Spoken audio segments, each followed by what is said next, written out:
మాస్టర్తో మాట మంతి కార్యక్రమానికి స్వాగతం. నేను మీ మాస్టర్ దుర్గా ప్రసాద్. ఈరోజు మనతో పాటు రిటైర్డ్ డీజీపీ జైలు శాఖను నిర్వహించినటువంటి గోపీనాథ్ రెడ్డి గారు ఉన్నారు. సార్ నమస్కారం. సార్ నమస్కారం అండి. సార్ ఈయన కాకినాడలో ఎస్పీ, ఈస్ట్ గోదావరి ఎస్పీ అంటే ఇలా మీసాలు ఉన్న ఎస్పీ గారు అనేవారండి. మీకు తెలియదు ఆ విషయం. రేపు మరి మీసాల ఎస్పీ గారు అంటే మీ పేరు మీసాల ఎస్పీ గారు అండి.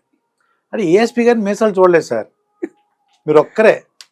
తర్వాత ఫస్ట్ సినిమా రాగానే సెకండ్ షోకి వచ్చేవారు మీరు. గోపీనాథ్ రెడ్డి గారు కలుసుకుందాం అని చెప్పేసి అదొక బాగా సంతోషం సార్, టికెట్లు సంపాదించుకోవాలని. రియల్ అప్పుడు ఎలా ఉన్నారు, ఇప్పుడు అలాగే ఉన్నారు సార్ మీరు. అయ్యో. తర్వాత సార్ ఇప్పుడు ఒక అమాయకులు, అందుకే మీరు డిపార్ట్మెంట్లో ఉన్నందుకు ఈ ప్రశ్న అడుగుతాను సార్. ఒక అమాయకుడు, అతను ఏమి చేయలేదు, ఒక రాజకీయ నాయకుడు లేదంటే ఒక మినిస్టర్ గారికి ఆ అమాయకుడిని జైల్లో పెట్టమని అన్నారు, పెట్టడానికి అవకాశం ఉందా సార్? పెట్టడానికి ఎప్పుడూ అవకాశం ఉండదు. అతను తప్పు చేస్తే తప్పించి అతను తప్పే. అతను ఏమంటాడంటే, ఈ రాజకీయ నాయకుడు ఏమంటారంటే అతను తప్పు చేశాడు అంటున్నారు. అతను ఏమంటాడు, నన్ను అక్రమంగా పెట్టారు, నాకు అతను పడదు కాబట్టి నన్ను అక్రమంగా పెట్టారు, అన్యాయంగా పెట్టేసారు, నేను ఏం చేయలేదు అంటున్నారండి. ఇప్పుడు ఏమీ చేయలేనప్పుడు ఎవరైనా అతని పైన కేసు పెడితే అది ఆ పెట్టిన వాని యొక్క నష్టాన్నే కలుగు చేస్తున్న విషయం గ్రహించాలి. చట్టము కొన్ని పరిధులు ఏర్పరిచింది. ఆ పరిధి లోపల మనం ఏ పని చేసినా చట్టం ఒప్పుకుంటుంది. పరిధి దాటి ఏ పని చేసినా చివరికి నష్టపోయేది ఆ అధికారి మాత్రమే. అది ఎప్పుడు గుర్తుంచుకోవాలి. అలా కాకుండా ఎవరు చెప్పినా ఏమి చెప్పినా ఇది చట్ట పరిధిలో ఉందా లేదా అని ఆలోచించి తన విద్యుత్ ధర్మాన్ని చక్కగా నిర్వర్తించగలిగితే మంచి అధికారిగా ఎక్కడున్నా గుర్తింపు పడతాడు, ఏ శాఖలో ఉన్న గుర్తింపు పడతాడు. చాలా మంది ఏమనుకుంటారంటే, చెప్పింది చేసేస్తే నేను చాలా మంచి అధికారి అయిపోతాను. చెప్పింది చేస్తే మంచి అధికారిని అప్పటికప్పుడు పిలువబడ్డా కొంతకాలం తర్వాత మీరు ఏమిటో ప్రజలకు తెలిసిపోతుంది. అప్పుడు మీరు ప్రజల మధ్య మనలేరు. ఈ అధికారి అంతా తప్పుడు పనులు చేస్తాడు, కాబట్టి తప్పుడు పనులు చేసేవాడిని మనం భరించలేము, మా కొద్ది అధికారి అని చెప్పేటువంటి స్థితి ఎప్పుడు తెచ్చుకోకూడదు. మనం ఎక్కడున్నా, మనం ఏం చేసినా ఒక ధర్మం ప్రకారం చేస్తే ఆ ధర్మం మనం ఎప్పుడు కాపాడుతుంది. ధర్మం రక్షిత. ఎవడు ధర్మాన్ని కాపాడుతాడో వాడి ధర్మం కాపాడుతుంది. ఏదో కొన్ని కష్టాలు నష్టాలు భరించాల్సి వస్తుంది, కానీ అది భరిస్తున్నామని మరి చట్ట పరిధిని దాటితే మాత్రం ఏదో ఒక రోజు మనమే నష్టపోతాం. ఇప్పుడు సమాజంలో ఈ సమస్యలన్నీ రావడానికి కారణం ఏంటంటే, ప్రజలు ఏమి చేసినా చెల్లిపోతున్నాయనే భావన రావడం, చట్టాన్ని మా చేతిలోకి తీసుకోగలము అనే భావన రావడం. దీనికి వత్తాసుగా కొంతమంది అధికారులే కాదు, కొన్ని న్యాయస్థానాలే కాదు, మరి కొంతమంది పెద్దలు కూడా దాన్ని సహకరిస్తున్నారు. కాబట్టి ఇప్పుడు చెల్లొచ్చు, కానీ ఏదో ఒక రోజు దీనికి మూల్యం చెల్లించాల్సిన అవసరం ఏర్పడుతుంది. వాళ్ళ మనస్సాక్షే ఏదో ఒక రోజు వాళ్ళకి శిక్ష వేస్తుంది. ప్రతి మనిషికి ఒక మనస్సాక్షి అంటూ ఉంటుంది. మన మనస్సాక్షికి తెలుసు మనం చేస్తున్న తప్ప ఒప్ప అని. కానీ మనస్సాక్షికి మనం జవాబు చెప్పుకున్నప్పుడు నేను తప్పు చేయలేదును అది కూడా ఒప్పుకోవాలా, మనం కూడా ఒప్పుకోవాలి. అందుకే ఆ రోజు చెప్పారు, దైవాన్ని మీరు ఎప్పుడు గుర్తుంచుకోవాలి. మీరు చేసే పని దైవం ఎక్కడి నుంచో చూస్తున్నాడు అనేటువంటి, అది దైవం అంటే మనస్సాక్షి. అవునండి. కాబట్టి మనస్సాక్షికి మనం జవాబు చెప్పుకున్నప్పుడు ఆ జవాబు మనస్సాక్షి సబబే, నువ్వు చెప్పిన జవాబు సబబే అంటే మనం ప్రశాంతమైన జీవితాన్ని గడపచ్చు. నేను ఎందుకంటే నేను కొంతమంది చూసాను ఆఫీసర్ని. ఒక ప్రభుత్వం ఉన్నప్పుడు ఒక ఆఫీసర్ అనుకోండి, ఇంకో ప్రభుత్వం మారింది, ఇంకో గవర్నమెంట్ వచ్చింది, వేరే పార్టీ వాళ్ళు కూడా అతన్ని తీసుకునేవారండి. అటువంటి ఆఫీసర్లు ఉన్నారండి. ఆ గవర్నమెంట్లో ఉండేవాడు, ఇక్కడ ఉన్నప్పుడు ఉండేవాడు. అంటే ఏంటన్నమాట, అతను నీతిగా నిజాయితీగా పనిచేసినట్టు నాకు అనిపించిందండి. అలా చాలామంది చూశాను సార్ అది. కానీ మొన్న ఒక గవర్నమెంట్లో చాలామంది పోలీస్ ఆఫీసర్లు జైలుకి వెళ్ళారు సార్, మీరు పేపర్లో చూసుంటారు రకరకాల కేసుల్లో. అప్పుడు అంటే మీరు మీకు తెలిసినంత వరకు వాళ్ళు మీ చాలా జూనియర్స్ అయి ఉంటారు. జూనియర్స్ అండి. అప్పుడు ఏమనిపిస్తుంది సార్ పేపర్లో చూసి, ఏంటి వీళ్ళు ఎలా చేశారు? కొంచెం బాధ వేస్తుందండి. ఎందుకంటే ఇది సర్వీస్ చాలా నోబుల్ సర్వీస్ అండి.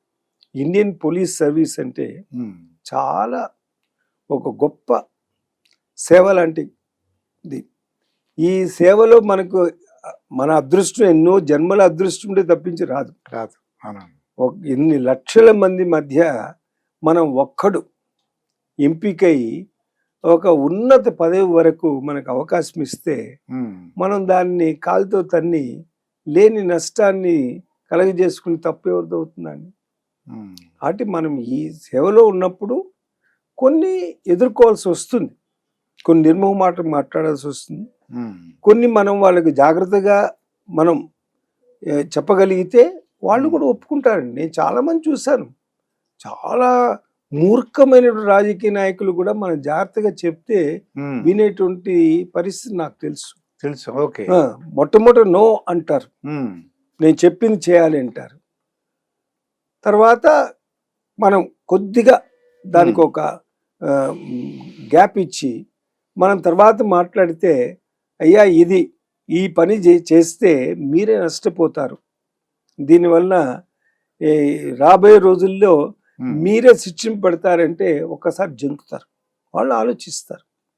కానీ ఆ మూర్ఖపు ఆలోచన వచ్చినప్పుడు ఎవరు కూడా వెంటనే ఒప్పుకోరు, నేను చెప్పిందే జరగాలంటారు. మన అధికారులు కూడా చాలా మంది అలానే ఉంటారు, మూర్ఖంగా ఆలోచించడం, తప్పుడు నిర్ణయాలు చేయడం, ఇవన్నీ జరుగుతుంటుంది. కానీ దానికి చివరికి శిక్ష వాళ్ళే అనుభవిస్తారు, బయట వాళ్ళు అనుభవించరండి. కాబట్టి మనం నేర్చుకోవాల్సింది ఏంటంటే వీలు ఉన్నంత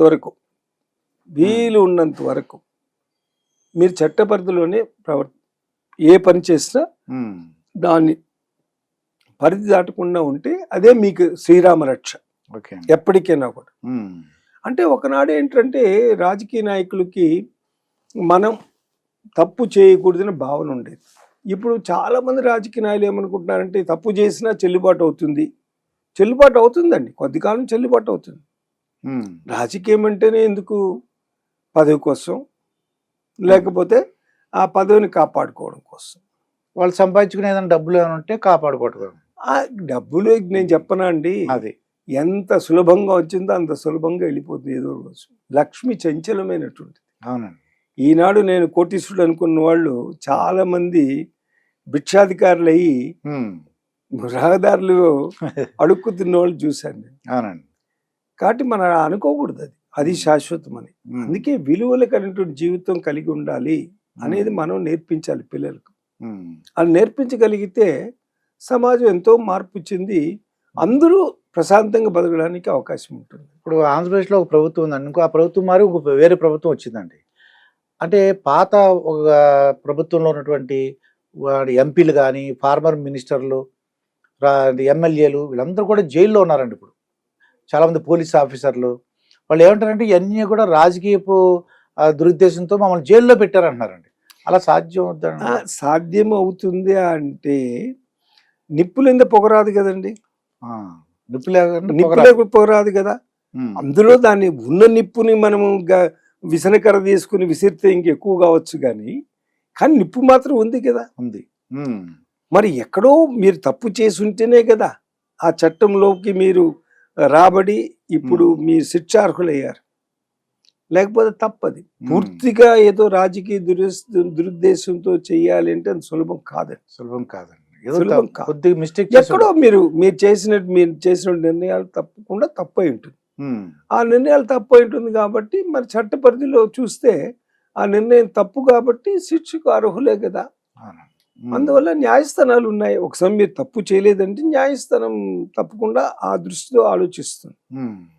కానీ నేను ఈ తప్పే చేయలేదు, రాజకీయ దురుద్దేశంతో చేయబడింది మాత్రం మనం 100% నమ్మకూడదు. ఏదో ఉంది, ఎక్కడో ఏదో మీరు తప్పు చేసే ఉంటారు, కానీ అప్పుడు మీకు తప్పు అనిపించలేదు. ఇప్పుడు దానికి రాజకీయ దురుద్దేశం మనం ఆపాదిస్తే అది మీరే తప్పు అవుతుంది. కాబట్టి అన్ని అంటే జరగచ్చు, నేను జరగదు అని మాత్రం అనను, కానీ జరిగినవన్నీ అదే అంటే మాత్రం తప్పు. నాకు తెలుసు కొంతమంది రాజకీయ నాయకులు అధికారంలో ఎంత విచ్చలవిడిగా విర్రవీగారో నాకు తెలుసు. వారు అనుకున్నారు ఇది శాశ్వతం, మన పదవి శాశ్వతం, మనం శాశ్వతం. అది తప్పండి. ఎవడు శాశ్వతం కాదు. మహామహులే ఈ ప్రపంచానికి వచ్చి వెళ్ళిపోయారు. నెపోలియన్ కన్నా మించిన వాళ్ళ అలాంటి వాళ్ళు ఎంతమంది ఉన్నారు. మనం ఈనాడు శ్రీరామచంద్రుని గుర్తు పెట్టుకుంటాం. ఏమిటి ఆయన మహాపరాక్రమంతుడే కాదు, మహా విలువలు కలిగినటువంటి వ్యక్తిగా గుర్తింపబడ్డాడు. రాజుగా కాదు, ఒక వ్యక్తి, ఒక విలువలు, ఒక ఆదర్శ పురుషుడు అంటే ఎలా ఉండాలి. కాబట్టి అందుకే మనం ఈనాడు కూడా శ్రీరామచంద్రుని మనం గుర్తుపెట్టుకుంటున్నాం, ఆయన్ని ఒక దేవుడిగా స్మరిస్తున్నాం. ఇప్పుడు మా ఎంపీలు కానీ మాజీ ఎంపీలు మినిస్టర్లు వాళ్ళు ఏదో అంటే ప్రజలు చేత ఎన్నుకోబడ్డాం కాబట్టి మేము గొప్పలు అనుకున్నారండి. పోలీస్ ఆఫీసర్ కూడా జైలుకి వెళ్ళిపోయారు సార్, వాళ్ళు సస్పెండ్ అయిపోయారు. అంటే వాళ్ళకి చట్టం తెలుసు కదా సార్ వాళ్ళకి. అదే అదే అక్కడే వాళ్ళు కొంచెం ఇతరత్ర ఆలోచనలు చేశారు కాబట్టి నష్టపోయారు. ఆ నష్టానికి వాళ్ళు కూడా కొంతవరకు కారణమే. వాళ్ళు తప్పు చేసినట్టు కాదు, అంటే ఉన్న అన్యాయంగా, అంటే ఆ చీఫ్ మినిస్టర్ గారు ఎవరో చీఫ్ మినిస్టర్ గారు చెప్పినట్టు మేము చేసామని అది తప్పండి. ఇప్పుడు ముఖ్యమంత్రులైనా మంత్రులైనా వాళ్ళకు చట్టం అంటే పూర్తిగా అవగాహన ఉండదు. వాడు రాజకీయాల నుంచి వచ్చినటువంటి వాళ్ళు ప్రభుత్వాది నేతలుగా ఉండినా కూడా వాళ్ళు రాజకీయ దృక్కోణంతో ఉంటారు. కానీ చట్టము దీనికి ఎంతవరకు పరిధి నిర్ణయం పడింది, ఈ చట్టం లోపల ఏమి చేయొచ్చు ఏమి చేయకూడదు అని పూర్తి అవగాహన ఉండదు కాబట్టి ప్రభుత్వ అధికారులు ఉంచుకున్నారు. ఇప్పుడు మనం ఎందుకు Sardar Vallabhbhai Patel steel frame of India, the bureaucracy steel frame of India అని ఎందుకు అన్నాడు అంటే ఈ అధికారులు ఈ యొక్క దేశాన్ని కాపాడేటువంటి ఒక ఉక్కు చట్టం లాంటిది steel frame of India bureaucracy. అంటే వాళ్ళు ఈ ఎవరు ఎంత చెప్పినా ఏం చేసినా ఇది మాత్రం కాపాడుతూ పోతుంది అని అందుకే అధికారులకు మనం ఉంచుకున్నాం. మరి ప్రభుత్వాధినేత తప్పు చేస్తున్నప్పుడు మనం వారికి అయ్యా ఇది సక్రమమైన మార్గము కాదు అని చెప్పగలిగిన శక్తి మీకు అరిగి ఉండాలి. అంటే వీళ్ళు ఎందుకు చెప్పుకుంటారు అంటారు, అంటే వద్దండి మేము ఇది మీరు చెప్పిన ఎవరో అరెస్ట్ చేయమని చెప్తున్నారు, ఏదో సినిమా యాక్టర్ అరెస్ట్ చేయమని చెప్తున్నారు, వద్దండి కొద్దిగా ఇబ్బంది పడతామండి, అలా ఎందుకు చెప్పలేదు అంటారు వీళ్ళు. అంటే ఎందుకు చెప్పలేదు అంటే మరి వారి పరిస్థితులు వాళ్ళకే తెలుసు, మనం కాదు కదా. ఇప్పుడు మన ఒక పులి అక్కడ కనపడుతుంది, అది మన పైనే లంఘిస్తుంది, మనం ఎందుకు అనుకోవాలా? ఇంకోరి పైన లంఘించవచ్చు కదా. పాము పోతూ ఉంటుంది, అది మన పైనే వచ్చి మన పైకి వస్తుంది, మనం కరుస్తుందని మనం ఎందుకు భావించాలి? అంటే ఆ పరిస్థితి వాళ్ళు బేరీజు వేసేటప్పుడు వాళ్ళ మనసులో అలాంటి ఆలోచన వచ్చింది కాబట్టి అలాంటి నిర్ణయాలు చేశారు. మనల్ని ఏం వదలే అది తర్వాత అది ఆ పరిస్థితి వాళ్ళకు కల్పించుకున్నారు. వాళ్ళు నాకు ఏమీ కాదు అనే ఆలోచన పరిస్థితిని కల్పించుకున్నారు. కానీ ఏదేమైనా ఒకటండి, నిర్ణయాలు చేసే ముందు మనం ఏ నిర్ణయం చేసినా చట్ట పరిధిలో ఉందా లేదా. రేపు ఒక సమయం మనం తప్పు చేశాము అంటే దేనికోసం చేశాము అని ప్రశ్న వేసుకోవాలి. అంటే సమాజం కొరకు, ప్రజల కొరకు, దేశం కొరకు తప్పు చేశాము అంటే కనీసం దానికి మన్నింపంటూ ఉంటుంది. నా కొరకు, నా చుట్టూ ఉన్న అధికారుల కొరకు, లేదా నా పైన అధినేత ఎవరున్నారు అతని కొరకు అంటే మాత్రం తప్పకుండా మన శిక్షకు అర్హులమే అవుతాం. కానీ ఇది ప్రతి ఒక్కరు గుర్తుపెట్టుకోవాలి. ముఖ్యంగా ఇప్పుడు అధికారులు అది ఎప్పుడు గుర్తుపెట్టుకోవాలి. చట్టం అనేది ఒకటి ఉన్నది, చట్టాన్ని మనం గౌరవించకపోతే ప్రజలు మాత్రం ఎలా గౌరవిస్తారు? మనం మొట్టమొదట మనమే గౌరవించుకోవాలి చట్టాన్ని. ఈ చట్టాన్ని మనం గౌరవిస్తే ప్రజలు కూడా గౌరవిస్తారు. అంటే పోలీస్ డిపార్ట్మెంట్లో అంటే వాళ్ళకి అడిగిన పోస్ట్ ఇస్తారని ఉద్దేశంతో చేసి ఉంటారేమో అనిపించింది సార్ నాకు. చూడండి, నేను ఒకటి చెప్పనా, ప్రతి పదవి మంచిదే. ప్రతి పదవి అండి? అవునండి. ఇప్పుడు మీరు ఏ పదవి ఇచ్చినా దానికి వన్నీ తీసుకురావాల్సిన బాధ్యత మీది. అంటే ఇప్పుడు హోమ్ గార్డ్స్ ఉందనుకోండి, హోమ్ గార్డుల్లో చేయాలంటే ఎన్ని లేవండి. ఇప్పుడు హోమ్ గార్డులు నిజంగా పోలీసు అధికారులు ఏమేమి పనులు నిర్వర్తిస్తున్నారు వాళ్ళు అదే నిర్వర్తిస్తున్నారు రాత్రి మగళ్ళు.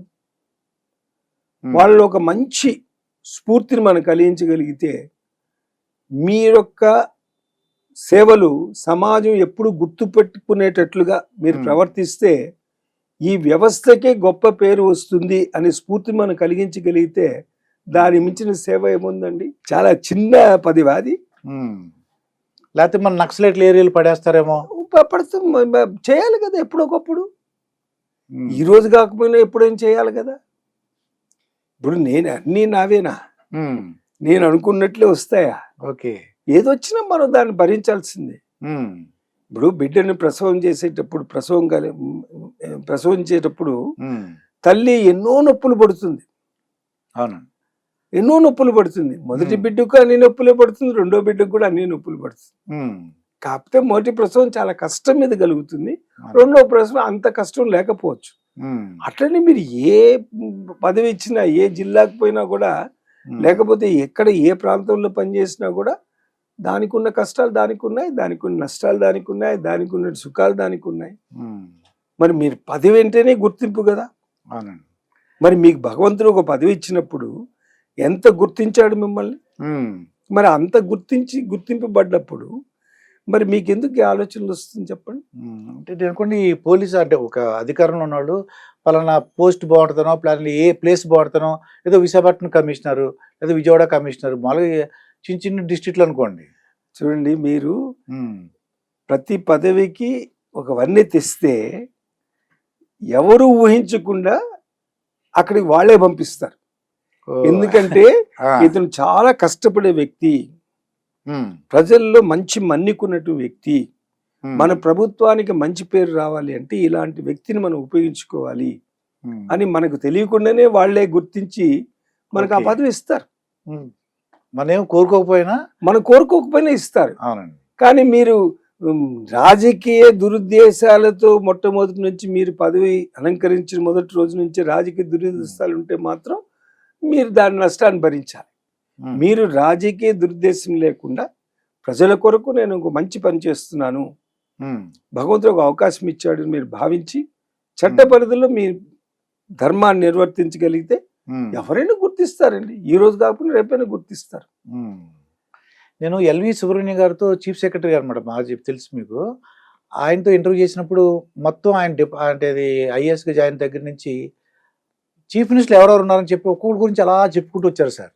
అంటే ఆయనకున్న ఎక్స్పీరియన్స్ డైరెక్ట్గా లేకపోయినా తను ఏ విధంగా వాళ్ళకు ఐడియా ఉంది. ఆయన చెన్నారెడ్డి గారు ఎలా వర్క్ చేశారు, ఎన్టీ రామారావు గారు ఎలా వర్క్ చేశారు. అలాగా మీరు డిపార్ట్మెంట్లో జాయిన్ అయిన తర్వాత ఏ ముఖ్యమంత్రి గారి నుంచి మీకు తెలుసు సార్? ఇది నాకు చెన్నారెడ్డి గారి గురించి తెలుసు. చెన్నారెడ్డి గారి తర్వాత చెన్నారెడ్డి తర్వాత అందరు ముఖ్యమంత్రులు నేను పనిచేశాను. కానీ ఒకటండి, ముఖ్యమంత్రి ఎవరైనా కూడా తమ ధర్మాన్ని నిర్వర్తించాలనే ప్రయత్నం చేస్తారు. కానీ వాళ్ళకు రాజకీయంగా కొన్ని ఒత్తిళ్ళు ఉంటాయి. అటువంటప్పుడు వారి ఒత్తిడిని తట్టుకోవడానికి వాళ్ళు కొన్ని చెప్పచ్చు అప్పటికప్పుడు. కానీ తెలివైన అధికారి అవకాశం సృష్టించుకుని వాళ్ళకు జాగ్రత్తగా, అయ్యా ఇది దీనివల్ల మీకు నీ నష్టాలు పడతాయి, మీ యొక్క పదవికే ఒక్కొక్కసారి అని నెమ్మదిగా చెప్పగలిగితే తప్పకుండా వాళ్ళు మార్పు చెందుతారు. మార్పు చెందని మాత్రం చెన్నారెడ్డి గారు లాంటి వారే ఎన్నోసార్లు తన తప్పును తను సరిదిద్దుకున్నారు. జ్ఞాపకం ఉందా సార్ ఒక ఆయన అన్న ఒకటి? అంటే ఒకటండి, ఆయన ఎన్నో విధాలు చాలా గట్టి అంటే అధికారాన్ని ఎలా ఉపయోగించాలని బాగా తెలుసు. కానీ అన్ని ఉండినా కూడా గట్టి ఆఫీసర్లతో ఆయన ఎప్పుడు కూడా అనవసరంగా ఇబ్బంది పెట్టలేదు. ఒక మాట అని ఉండొచ్చు కానీ నేను అనలేదని చెప్పను, కానీ అనవసరంగా ఇబ్బంది పెట్టలేదు. నేను చెప్పింది చేయలేదని ఎక్కడైనా భావించినా కూడా తర్వాత తెలుసుకుని ఆ తప్పు తెలుసుకుని ఆయన ఎప్పుడు కూడా నష్టపరచలేదు. కానీ ఒకటండి, ప్రతి రాజకీయ నాయకుడికి అతని పద్ధతులు ఆయనకే తెలుసు. మనం ఈ రాజకీయ నాయకుడు గొప్పవాడు, ఆ రాజకీయ నాయకుడు పనికిరాడు అని మాత్రం అనలేము. అంటే వారికి అంటే మనం ఈ ప్రియారిటీస్ అంటారే మారుతూ వస్తుంది. ఇప్పుడు ఎన్టీ రామారావు గారు చీఫ్ మినిస్టర్గా ఉండగా ఏ పోస్ట్ లో మీరు వర్క్ చేశారు సార్? నేను ఎస్పీగా ఉన్నాను. ఎస్పీగా ఉన్నాను. ఆయన పద్ధతులే వేరండి. ఏంటి సార్ ఒకసారి తెలుసుకోవాలి సార్. ఆయన పద్ధతులు, ఆయన ప్రజల మనిషి కదండి, ప్రజల నుంచి వచ్చినాడు కదా ఒక విధంగా చెప్పాలంటే. ప్రజా స్పందన ఆయన రాజకీయవేత్త కాదు, మొట్టమొదట ఏదో రాజకీయ నాయకుడిగా ఆయన రాలేదు. ఆయన సినిమా ప్రజలకు దగ్గరగా అనుబంధాన్ని ఏర్పరచుకున్న వ్యక్తి కాబట్టి ఆయన పద్ధతులు వేరేగా ఉంటాయి. అందరూ ఒకటేలాగా ఉండరండి, ఉండరు. కానీ చివరికి ఈ సమాజానికి ఎంతవరకు ఉపయోగపడని ప్రశ్న, అది చాలా ముఖ్యం. మనం ఒక అధికారికి కూడా అంతే. సమాజానికి ఎంతవరకు ఉపయోగపడ్డాం మనం, ఈ సమాజానికి మనం ఏం చేయగలిగినాం. అంటే ఎన్టీ రామారావు గారు ఏదైనా జ్ఞాపకం ఉందా సార్ అంటే ఆ ఇన్సిడెంట్ ఏదన్నా? ఎందుకంటే నరసయ్య గారితో ఇంటర్వ్యూ చేశాను నేను. ఆయన చీఫ్ సెక్యూరిటీ ఆఫీసర్ అటండి ఎన్టీ రామారావు. అవును, మీ అందరూ తెలిసే ఉంటుంది అప్పుడు. తెలుసు. ఆయనతో ఇంటర్వ్యూ చేస్తే ఇన్ని విషయాలు చెప్పా, ఏదో ఫ్రెండ్స్ లాగా మాట్లాడుకున్నట్టుగా చెప్పాడు. అంతే అలా ఉన్నారు బట్ ఎన్టీ రామారావు ఆయన చీఫ్ మినిస్టర్ అంటే ఆయన ఎప్పుడు కూడా ఆలకించేవాడు కదా ఎవరిని చెప్పినా. ఓ వినేవాడు, ఫస్ట్ వింటాం. ఆయన ఆలకించేవాడు. చెప్పండి అనే టైపులో చెప్పండి. అది కాకుండా ఆయన ఏంటంటే ఇప్పుడు దర్శకత్వం వహించే వాళ్ళని వాళ్ళు చెప్పిన మాట వినాలి కదా. ఆయన విని తర్వాత అందులో ఏం తప్పప్పులు ఉంటే చెప్పేవాడు కదా. అట్లాంటి తత్వం ఉన్నటువంటి వాళ్ళు ఎవరు చెప్పినా వింటారు. నేను చెప్పిందే సబబు అనే మొట్టమొదటి నుంచి ఉంటే వాళ్ళతో కష్టంగా. ఈయన అట్లా కాదు కదా, వింటారు. రాజశేఖర రెడ్డి గారు ఉన్నారు, ఆయనకి ఎవ్వరు వచ్చినా ఆయన వింటాడు. రాజశేఖర రెడ్డి గారు అంతే, జనార్దన్ రెడ్డి గారు కూడా అంతే. జనార్దన్ రెడ్డి గారు కూడా అంతే. ఇప్పుడు అంటే మనకు మన రాష్ట్రానికి అదృష్టము మంచి మంచి నాయకులు ఉన్నారని. అవునండి, మంచి మంచి నాయకులు కాబట్టే ఆంధ్రప్రదేశ్ ఈ మాత్రం అభివృద్ధి చెందింది. చంద్రబాబు నాయుడు గారు ఉండగా మీరు అప్పుడు కూడా ఎస్పీ? నేను ఎస్పీగా ఉన్నాను, డిఐజీగా ఉన్నాను, ఐజీగా ఉన్నాను. ఐజీగా ఉన్నారు. అంటే ఆయన స్టైల్ ఎలా ఉంది సార్ ఆయనది? ఆయన ఎక్కువగా ఏదో చేయాలి తపనతో చేస్తాడు. మీరు అదే సిఇఓ ఏదన్నట్టు చీఫ్ ఎగ్జిక్యూటివ్ ఆఫీసర్ లాగా పనిచేస్తారు. ఒక కంపెనీకి ఎలా చీఫ్ ఎగ్జిక్యూటివ్ ఆఫీసర్ ఉంటారో అట్లా పనిచేస్తారు. కానీ ఆయన చివరికి ఏదో సాధించాలని తపంతో చేస్తాడు. నేను ఆయన కలిసి కర్షక పరిషత్లో ఉండేవాళ్ళు. కర్షక పరిషత్ అప్పుడు ఎన్టీ రామారావు ముఖ్యమంత్రి. కానీ ఆయన ఏదో చేయాలి రైతులకి అనేటువంటి ఆలోచన ఉండేది. ఆలోచనతో కర్షక పరిషత్ని బాగా పటిష్టపరచాలని ప్రయత్నం చేశాం. తర్వాత కర్షక పరిషత్తు అంటే రూపాంతరం చెంది వేరే విధంగా తయారైంది. అదే కర్షక పరిషత్ నిజంగా బాగా గట్టిగా నిలబడి ఉండగలిగితే అప్పుడు ప్రభుత్వం మారింది కదా. ఉండుంటే మాత్రం పరిస్థితులు వేరేగా ఉండేవి. రైతులు ఈనాడు ఇన్ని పోరాటాలు చేయాల్సిన అవసరం కూడా ఉండేది కాదు. కర్షక పరిషత్ ఎప్పటికైనా రైతులదేనండి రాజ్యం. ఇప్పుడు రైతులు సుభిక్షంగా ఉంటేనే దేశం బాగుంటుంది, రాజ్యం సుభిక్షంగా ఉంటుంది, సమాజం సుభిక్షంగా ఉంటుంది. ఎప్పుడు రైతులు బాధపడతారో దేశం నష్టపోతుంది. ఇప్పుడు చంద్రబాబు నాయుడు గారు ఉన్నారు అనుకోండి సార్, కక్షపూరిత రాజకీయాలు అంటే ఆడిని జైలు పంపించాలి, ఈయన జైలు పంపించాలి, ఆడిని ఏదో విధంగా హింసించాలి, అలా ఉండేది సార్ స్వభావం? నా వరకు మాత్రం ఆయన ఎప్పుడు ఇది ఆ తప్పుడు పని చేయండి, ఈ తప్పుడు పని ఎప్పుడు చెప్పలేదు. ఏ ముఖ్యమంత్రి చెప్పలేదండి, చెప్పలేదు. నాకు ఏ ముఖ్యమంత్రి చెప్పలేదు. ఏదైనా ఉంటే అయ్యా వాళ్ళంతా వచ్చి ఏదో చెప్పుకుంటున్నారు, ఇది సమస్య అని కొంచెం చూడండి, దయచేసి చూడండి, అది అంతేకాని అనవసరంగా ఏ ముఖ్యమంత్రి కూడా ఇది చేసి తీరాల్సింది అన్న రోజులు లేవండి. మా అదృష్టం అది. నేను అందరి ముఖ్యమంత్రులు పనిచేశాను కదా. ఇప్పుడు ఉన్న ముఖ్యమంత్రులు పాత ముఖ్యమంత్రులు అందరితో పనిచేశారు. వైఎస్ రాజశేఖర రెడ్డి గారు చంద్రబాబు నాయుడు గారు ఒకసారి ప్రతిపక్షాలు ఉంటే మళ్ళీ అధికారంలో ఉండేవారు సార్. అందరూ రిలేషను అంటే మాకు తెలిసిన తర్వాత ఫ్రెండ్స్ లాగా అనిపించేది. మాకు ఏదైనా ఫంక్షన్లో కలుసుకున్నా మాట్లాడుకునేవారు. వాళ్ళు మొట్టమొదటి నుంచి కలిసే ఉన్నారు కదా ఫ్రెండ్స్. వాళ్ళిద్దరూ ఎమ్మెల్యేలుగా కలిసి గెలిచారు, తర్వాత మంత్రులు అయ్యారు, కలిసే ఉన్నారు. అంటే ఒకటి కక్షగా ఎప్పుడు కూడా ఈ రాజకీయ కక్షల వల్ల నష్టపోయేది మనం ఫ్యాక్షన్ కాదు కదా. అవునండి. ఇప్పుడు గ్రామ కక్షలు వేరు, రాజకీయ కక్షలు ఉండకూడదు, ఫ్రెండ్లీగా ఉండాలి. రాజకీయంలో ఏంటి, మీ పాత్ర మీరు వహించాలా, నా పాత్ర నేను వహించాలి, అంతే కదా. అవునండి. ఇప్పుడు మీరు అటువైపు కూర్చున్నప్పుడు నన్ను ఎక్కడెక్కడ విమర్శించాల్సిందే. మీరు విమర్శించలేదనుకోండి దాంట్లో నష్టం మొత్తం అందరూ కలిసి భరిస్తాం. ఇప్పుడు సంసారం ఉంది, భార్య భర్తని ఎప్పుడు ఏదో దాంట్లో విమర్శిస్తారే ఉంటుందండి. అలా ఉంటేనే మనం ముందుకు వెళ్తాం. అంటే ప్రోత్సాహం కాదు, మనం ఒకసారి ఆలోచిస్తాం ఉమ్, ఎందుకు విమర్శ చేస్తున్నారు, ఇందులో ఏదైనా వాస్తవం ఉందా, ఉమ్, మనం ఏమైనా తప్పు చేసామా, నా భార్య ఎన్నిసార్లు ఈ మాట చెప్పిందంటే ఉమ్. ఏదో ఉంది అని ఒక్కసారి మనం ఆలోచిస్తాం. ఆలోచిస్తాం. అవునండి.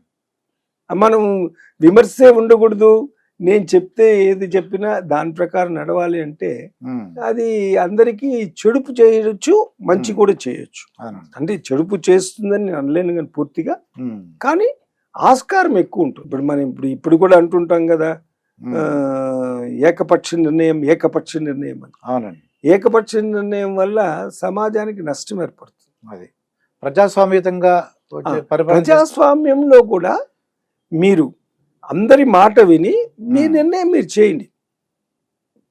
ఉమ్, రాజశేఖర రెడ్డి గారు అందరి మాట వినేవాడు, ఉమ్, ఎవరు చెప్పినా వినేవాడు. అవునండి. విని ఉమ్, తను బేరీజు వేసుకుని తన నిర్ణయం తను చేసేవాడు. ఉమ్, కానీ ఆ నిర్ణయం ఎప్పుడు కూడా సమాజానికి శ్రేయస్కరంగానే ఉండేది. ఇప్పుడు అందుకే ఇప్పటికి కూడా ఆయన అంటే అంత ఆదరణ. ఉమ్, రాజశేఖర రెడ్డి గారిని ఇంకా చాలా మంది మర్చిపోవడం లేదు. తెలంగాణలో కూడా ఎంతమంది ఆయన అంటే ఇష్టపడతారు. అవును. అంటే కొద్దిగా రాజకీయ ప్రత్యర్థి అయినా వాళ్ళకైనా సహాయం అయితే ఎప్పుడు చేసేవారు. ఆయన వ్యక్తిగతంగా దూషించలేదు, వ్యక్తిగతంగా కక్ష కట్టలేదు. కట్టలేదు. ఉమ్, ఆయన ఎప్పుడైతే పాదయాత్ర చేశాడో ఉమ్. అప్పుడు ఆయనలో ఎనలేని మార్పు వచ్చింది. పాదయాత్ర చేసినప్పుడు ఎక్కడున్నారు సార్ మీరు? అప్పుడు నేను ఎస్పీగా ఎస్పీగా ఉన్నారు. డిఐజీ అయిన తర్వాత. ఉమ్, కానీ ఒకటండి, ఏమి చేసినా ఏం జరిగినా ఉమ్, చివరికి ఏ రాజకీయ నాయకుడైనా ఏ అధికారైనా సమాజ శ్రేయస్సు కొరకు మనం ఉన్నాము అనేటువంటి భావన కలిగి ఉండాలి. అది ఉమ్, అది లేని రోజున అందరం కలిసి నష్టపోతాం. అదే. ఉమ్, ఇప్పుడు నేను తప్పు చేశాను నేను అంటుంటాను కదా, ఉమ్, ఉపాధ్యాయుడికి నువ్వు చేసిన తప్పు రాబోయే 10 తరాలకు నష్టాన్ని కలిగిస్తుందనే విషయం గ్రహించాలి. ఉమ్, ఒక ఆదర్శప్రాయుడిగా కనపడాలి ఉపాధ్యాయుడు. ఉమ్, అలా కనపడిన నాడు మాత్రమే ఉమ్, ఒక విద్యార్థి మీ వెంట అనుసరించి మీకన్నా గొప్పవాడు కావాలని ఆలోచిస్తాడు. ఉమ్, అలా కాకుండా మీరు తప్పులు చేస్తే ఉమ్, ఆ విద్యార్థి మరిన్ని తప్పులు చేయడానికి ప్రోత్సహింపబడి ఉమ్, సమాజాన్ని నష్టపరుస్తాడు. అదే. ఉమ్, ఇప్పుడు అట్లనే ఒక మంచి రాజకీయ నాయకుడు ఉమ్, నా వలన సమాజానికి ఉపయోగం ఉండాలి అంటే అందరూ కూడా ఉపయోగపడేట్లు ప్రయత్నం చేస్తారు, కింద అధికారులు కూడా. ఉమ్, ఈయన ప్రజలకు స్పందన తెలియచేస్తాడు, ఉమ్, ప్రజల్ని వింటాడు అంటే కింద అధికారులు కూడా నేర్చుకుంటారు. అమ్మా రేపు ఆయన వచ్చి ఏమిది ఇలా చేసావని జవాబు చెప్పుకునే పరిస్థితి రాకూడదని ఉమ్, వాళ్ళు తప్పకుండా ప్రజల్ని వింటారు. వింటారు. ఉమ్. ఇప్పుడు గోపీనాథ్ రెడ్డి గారు ఇప్పుడు ఆంధ్రప్రదేశ్లో జరిగేది ఏంటంటే, ఏదో తుఫాన్ వచ్చింది, రైతుల పరామర్శతో ఒక మాజీ ముఖ్యమంత్రి జగన్మోహన్ రెడ్డి గారు వెళ్తున్నారు, ఒక కాన్వాయ్కి వెళ్తున్నారు. వాళ్ళు గవర్నమెంట్ అంటే ప్రభుత్వం నుంచి పర్మిషన్ తీసుకోవాలనుకుంటా, ఆ పోలీస్ డిపార్ట్మెంట్ నుంచి. అవునండి. అది వైలేట్ చేస్తున్నారండి. అంటే ఒక 10 కార్లు అంటే 100 కార్లు 50 కార్లు, ఒక 50 మంది జనాలంటే ఇంకా ఎంతో మంది పోగేస్తున్నారు అనేసి కూటమి ప్రభుత్వం అంటది. వీళ్ళు అంటారు మేమేం చెప్పలేదు, వాళ్ళు వచ్చేసారంటారు వీళ్ళు. అంటే ఆ ఇచ్చిన పర్మిషన్ ప్రకారం ఏం చేయాలి సార్? అలా అంటే ఇది ఎవరిది కరెక్ట్ మాకు సామాన్యులకు అర్థం అవ్వట్లేదు మాకు. ఎవరిది కరెక్ట్ అంటే ఒక విధంగా చెప్పాలి, ఇద్దరిది కరెక్టే. ఇద్దరిది కరెక్టే. ఎట్లా? ఎందుకంటే వాళ్ళు ప్రతిపక్షంలో ఉన్నారు. ప్రతిపక్షంలో ఉన్నప్పుడు తామేమిటో తమ శక్తి ఏమిటో తెలియజేయడానికి ప్రకటన అంటారు, అంటే భావ ప్రకటన అంటారు. అట్లా ఇది తమ శక్తి ప్రకటన చేసుకోవాలి ఇంత క్రేజ్ ఉంది, ఇంతమంది అది శక్తి ప్రకటన చేసుకోవాలి ప్రయత్నం చేస్తారు. ప్రభుత్వ అధికారిగా మనకు కొన్ని పరిధులు ఉన్నాయి. ఎలా అంటే అలా మీరు అనుమతించడానికి లేదు. అందుకే కదా ఇప్పుడు అతిక్రమణ చేస్తే కేసులు పెడుతున్నారు కదా. అవునండి, కేసులు పెడుతున్నారు, కొంతమంది శిక్షార్హులు చేస్తున్నారు కదా. ఇది ప్రతి ప్రజాస్వామ్యంలో ఉంటుందండి, ప్రతి ప్రజాస్వామ్యంలో ఉంటుంది. అంటే మాకేమనిపిస్తుంది అంటే, నిజంగా రైతులను పరామర్శించాలనుకోండి, డైరెక్ట్గా రైతులను పిలిపించుకునో లేకపోతే అక్కడ డైరెక్ట్గా అక్కడికి వెళ్ళిపోయి హెలికాప్టరో లేకపోతే వెళ్ళిపోయి అక్కడ రైతులను పరామర్శించవచ్చుగా అన్నాం. మీరు ఇప్పుడు నాకు అర్థమైంది అదే భావ వీళ్ళు శక్తి వాళ్ళు ఏంటో ప్రకటన. వారి శక్తి ఏమిటో ప్రకటించుకుంటారు. దానివల్ల ఏమవుతుందంటే 5 కిలోమీటర్లు 10 కిలోమీటర్లు ట్రాఫిక్ జామ్ అంటే అంటే మాకు ప్రజాశక్తి మా వెంట ఉన్నది అని ప్రకటించుకుంటారు. అది జరుగుతుందండి. జరుగుతుంది. ప్రజాస్వామ్యంలో ప్రతిపక్షం ఎప్పుడూ ఆ ప్రయత్నం చేస్తూనే ఉంటుంది. ఎందుకు? అధికార మార్పిడి కొరకు. ఓ నెక్స్ట్ మనమే రావాలి. అధికార మార్పిడి. ఇప్పుడు ఎవరైనా అంతే కదా. ఇప్పుడు రాజకీయం అంటేనే ఏమిటి? అధికారమే కదా. మేము అధికారానికి వస్తుంది ఏదో చేస్తామని మాట ఇస్తారు. ఆ మాట నిలబెట్టుకోవాల్సిన బాధ్యత వారిది. నేను మీకు వస్తానని మాట ఇస్తే రావాలా, అది నిలబెట్టుకోవాల్సింది నేను, మీరు కాదు. ఫర్ ఎగ్జాంపుల్ నేను వస్తున్నాను సార్, నాకు పర్మిషన్ ఇచ్చారు, నేను వచ్చేస్తున్నాను. వస్తుంటే నేను ఆ పర్మిషన్ ప్రకారం కాకుండా వేరేగా కొద్దిగా ఎక్కువ నేను అంటే మా వాళ్ళు ఎక్కువ మంది మా అది కార్యకర్తలు వచ్చేస్తున్నారు, మీరు ఆపారు, వచ్చే గోపినాథ్ రెడ్డి గారు వచ్చే ప్రభుత్వం మాదే నీ సంగతి అన్నారు అనుకోండి, ఏం చేస్తారు సార్ మీరు? చూడండి, వాళ్ళు అనడము వాళ్ళ ధర్మము, వాళ్ళు అంటారు, మనం వినడం మన ధర్మము, మనం చట్టపరిధిలో చేసే పని మనం చేస్తూ ఉండాలి. అంతేగాని అక్కడ మనం ఏదో కక్షదారులాగా మన ఇద్దరం కొట్లాడుకోవడం, గొడవలు పడడం చేసిన దానివల్ల సమాజం నష్టపోతుంది కదా. మీకున్నది అధికారం ఉంది, అధికారాన్ని ఎలా మీరు ప్రకటించుకోవాలో ప్రకటించండి. ఒక కేసు పెడతారు, ఏం చేయాలో అది చేస్తారు, వారికి కూడా తెలుస్తుంది. ఇప్పుడు నేను చాలా మార్లు నేను సెక్యూరిటీ ఇన్ఛార్జ్ ఉన్నాను. సెక్యూరిటీ ఇన్ఛార్జ్ అంటే సిటీలో, Hyderabad city joint commissioner security incharge. అప్పుడు ఎందరో ప్రైమ్ మినిస్టర్లు వచ్చారు, అన్ని పార్టీలు వాళ్ళు నా పైన గుర్రుగా ఉండేవాళ్ళు. ఎందుకంటే నా దృష్టి అంతా ప్రధానమంత్రిని ఎలా కాపాడుకోవాలి అంతే నా దృష్టి, అంతే. ఇతరత్ర దృష్టి ఉండదు. నేను ఎవరో తెలుసా, అవన్నీ వింటామండి, వింటాము. కానీ మనం దాన్ని అక్కడ వాళ్ళతో గొడవ పడ్డాం అనుకోండి, మన పని పోయి ఇంకోటి తయారవుతుంది. ఏం చేస్తారు సార్ జనరల్ గా? అప్పుడు నేను నీ సంగతి తెలుస్తా, వచ్చేది నేనే నీ సంగతి తెలుస్తా అని అంటూ ఉంటారు. మనం వింటూ ఉంటాం, మన పని మనం చేస్తూ ఉంటాం. మన పని మనం చేస్తుండాలా? మనకు ప్రధానమంత్రి ముఖ్యమా లేదా ఈ మనిషి ముఖ్యమా? ఆ తిట్టే మనిషి ముఖ్యమా, ప్రధానమంత్రి ముఖ్యం? ప్రధానమంత్రి ముఖ్యం. ప్రధానమంత్రి ముఖ్యం. మన పనే ప్రధానమంత్రిని కాపాడుకొని ఆయన జాగ్రత్తగా వెనక్కి పంపడం. మనం వీళ్ళ మధ్య మనం కక్ష సాధింపు చర్యలు చేయడం, వీళ్ళతో గొడవ పడడం కాదు. జరుగుతాయండి, ఇవన్నీ జరుగుతాయి. వాళ్ళు అంటుంటారు, మనం వింటుంటాం, మన ధర్మాన్ని మనం నిర్వర్తిస్తా ఉంటే ఆ ధర్మం మనం కాపాడుతాం. ఇవన్నీ మామూలే, ప్రజాస్వామ్యంలో ఇవన్నీ మామూలే. తర్వాత వాళ్ళ అధికారం వచ్చి వాళ్ళే అర్థం చేసుకుంటారు. అమ్మా చాలా గట్టి ఆఫీసరు, ఓకే అదే అయింది ఒకసారి నాకు. ఏంటి సార్, ఏమైంది సార్? అది అదే అంటే ఇట్లనే ఒక గురుగా అన్నారు ఇందాక, గురుగా అంటే వాళ్ళు అనే మాటలు మనం వింటూ ఉంటారు, అన్ని అంటుంటారు. మన రెచ్చగొట్టే మాటలు ఎన్నో అంటారు,